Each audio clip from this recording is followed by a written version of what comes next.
These villagers in the Simeon Mountains of the Gondar region of Ethiopia call themselves Beta Israel, the House of Israel. They are the black Jews of Ethiopia and trace their lineage to the earliest days of the Bible. When James Bruce, the 18th century Scottish explorer, encountered them for the first time, he wrote, "These are the ancient inhabitants of the mountains, who still preserve the manners and language of their ancestors. They are the only potters and masons of Abyssinia, and in this they excel greatly, and in general live better than the other Abyssinians, which in their revenge attribute to a skill in magic." To this day, the Ethiopian Jews are reputed by their superstitious neighbors to possess supernatural powers. In Ethiopia and much of Africa, smithing is associated with sorcery. The Falashas, as the chief practitioners of this craft, are viewed suspiciously by other Ethiopians, who fear the Falashas can cast an evil eye or Buddha upon them. After the Ethiopian Jews lost their independence in a series of wars in the 16th and 17th centuries, they were banned from owning land and branded Falasha, or outcasts. Since that time, the Ethiopian Jews have relied on their skills as metalworkers, weavers, and potters for their economic survival. How the Falashas acquired their metallurgical expertise is not really known. Possibly they learned from Yemenite Jews who crossed the narrow straits of the Red Sea to trade and live in early Ethiopia. Living in isolation for centuries, the Falashas thought they were the only surviving Jews in the world. Jacques Beitlovich was among the first European Jews to work for the preservation of the Falashas. Deeply impressed with their devotion to Judaism, he wrote, "They adore a God of life, of righteousness and justice. Always in their thoughts, he inspires them with hope in a future of universal peace and harmony. In praying, they raise their souls to the infinite. They ask God to make Zion resplendent and to bring them back to Israel, their cherished country."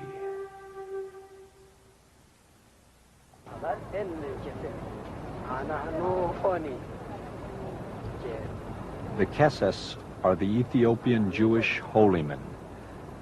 They take the responsibility for preserving and transmitting the law and traditions of the people from generation to generation.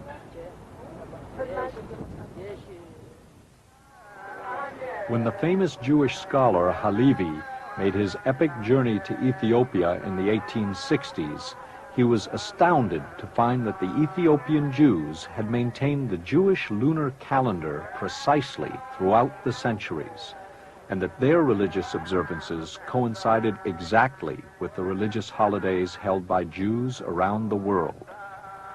In fact, he discovered an ancient Jewish people strictly observing the tenets of the Torah, the bedrock of the Jewish faith. The people prayed in Ge'ez, an ancient Semitic language now almost extinct, and today only used in religious services. In this rare film clip, the Keses are leading the people in the observance of the Seged, a Jewish Ethiopian holiday that commemorates the works of Ezra, the scribe priest who read the law to the Jews after the end of the first exile. Ezra admonished the Jews to obey and understand the laws of Moses faithfully. Ethiopian Jews believe that angels accompany man into the hereafter.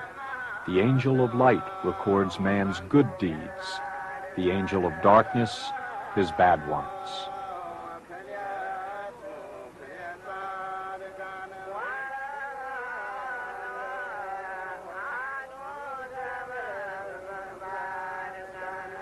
The Ethiopian Jews highly revere Moses and have developed their own remarkable liturgical work called The Death of Moses, which is read during funeral services. The greatest bond between God and man in Ethiopian Jewish thought is the Sabbath. Its observance is considered the delineation between good and evil, between heaven and hell.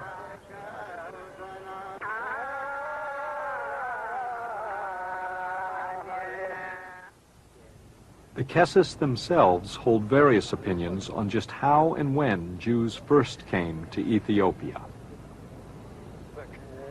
Central to the psyche of all Ethiopians is the Solomon and Sheba cycle.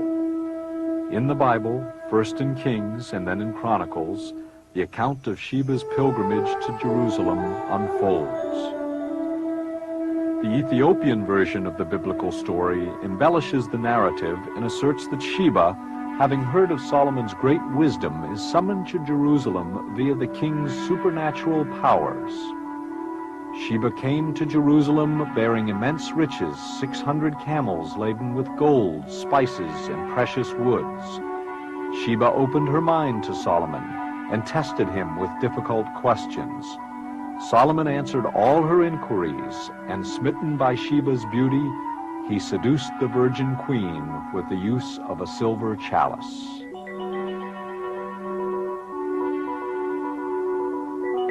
When Sheba departed for Ethiopia, Solomon presented her with a perfect pearl.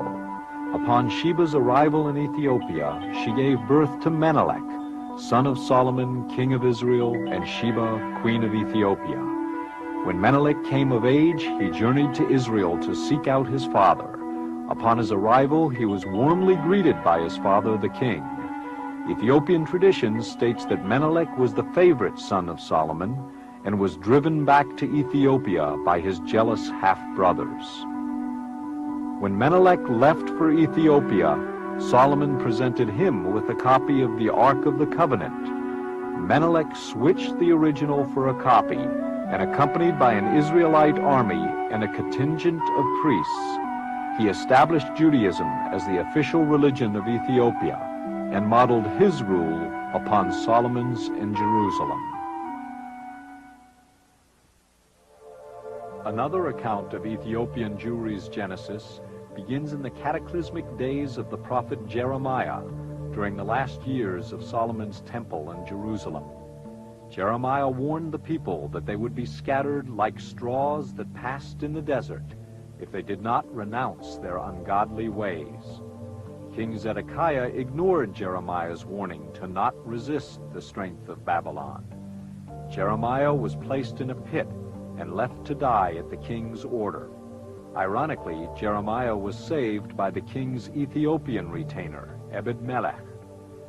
King Zedekiah mounted his ill-advised revolt against Babylon, and Nebuchadnezzar himself led the Babylonian army that sacked Jerusalem and took the Jews into exile. The Bible tells us that all the nobles, blacksmiths, and metalworkers, 10,000 people in all, were led off from Jerusalem, and that only the poorest people were left behind. Further, the Babylonians despoiled the temple and killed the high priests, Sariah and Zephaniah. King Zedekiah was blinded and put in chains, and in that way Judah was deported from its land. And there, by the rivers of Babylon, the people wept when they remembered Zion. The Bible further speaks of the poor Jews that were left behind in Judah. Many of them fled to Egypt. It is thought that some of these Jews continued their journey far down the reaches of the Nile, where they came to the island of Elephantine, to a place called the City of Ivories. It is documented in the Elephantine papyri that the Jews developed a remarkable trading relationship with the land of Ethiopia. Using the Nile as a highway, war elephants, ivory, spices, and gold passed through Elephantine on the way north to Alexandria and the Mediterranean. The Elephantine Jews grew rich and powerful. They built the first temple outside of Jerusalem and formed a militia known as the Jewish Force, which was charged with protecting Egypt's southern frontier. Elephantine was also the sacred island of the Egyptian deity Canub, whose sacred beast was the ox. But when the Jews persisted in sacrificing these animals during their rituals, in revenge the Egyptian priests, in league with the Persian commander of the city, destroyed the Jewish temple in 411 BC. After the decline of Elephantine, it is theorized that the Jewish community followed the well-known trade route down the Blue Nile. A Falasha spiritual leader said in the 1860s that, "We came after Jeremiah, we came by Sennar, and from there to Axum." In the 9th century, Eldad Hadani, the fabled Jewish traveler, reported a powerful Jewish nation existed in Africa. He said the kingdom had been founded by the tribe of Dan. The kingdom was reportedly surrounded by the mystical Sambachan River, which rolled sand and stone during the week, but was surrounded by fire during the Sabbath. More likely, it is thought that once in Ethiopia, the Elephantine Jews mingled with the Ethiopian Igao people, thus introducing Judaism into Ethiopia. The Ethiopians had been worshiping a multitude of pagan gods, and the introduction of Jewish monotheism made a tremendous impact on the country's religious life. The people became well acquainted with the Jewish Bible, which later became the model for the Ethiopian Royal Chronicles, the Glory of Kings. Thus, the Ethiopian Jews became a hybrid of the Elephantine Jews and the African Agao people. They retain the military aspect of the Elephantine Jews and are thought to have come into the service of Axum. The Ethiopian Orthodox Church succeeded in converting the Aksumite royal family to Christianity in the 4th century. Prometheus, a shipwrecked Greek, is credited with winning over the emperor to the church. The Ethiopian Church is remarkable in its devotion to the Jewish laws of the Bible.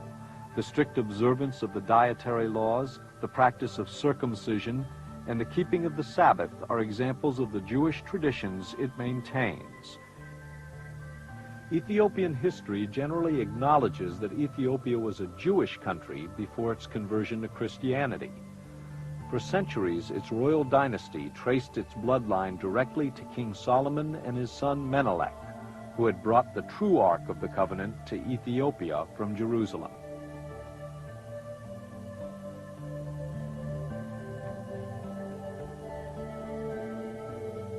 Ethiopia itself is mentioned several times in the Bible. Moses journeyed there when, as son of Pharaoh, he subdued the Ethiopians. And Ebed-melech, the Ethiopian, saved Jeremiah from the pit. In the 15th century, Abba Sega, the son of an Ethiopian emperor, converted to Judaism and proceeded to reform Falasha ritual and prayer. He also introduced the Christian practice of monasticism. Jewish monks became a fixture of Falasha life and retained great influence over the Falashas into the beginning of the 20th century. The most important of the Ethiopian emperors was Caleb, who in the 6th century AD conquered the Jewish king of Arabia, Abu Duwas. With this victory, the area now known as Yemen came under Ethiopian control. This enabled Axum to control the lucrative Red Sea trade to India and the Orient, and to accumulate vast wealth. Another spoil of victory were the Yemenite Jews, expert metal workers and arms makers, who were carried off to Ethiopia by the victorious Caleb. Some historians theorize that in these Yemenite Jewish prisoners are to be found the true origins of Ethiopian Jewry.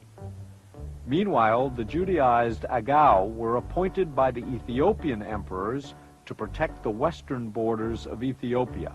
This region controlled the trade routes to Egypt and the gold-producing area of Gojam. Later, chafing under the Aksumite kings and gaining strength from their strategic position, the Falashas rose up under the rule of a beautiful Jewish queen named Judith. Encouraged by the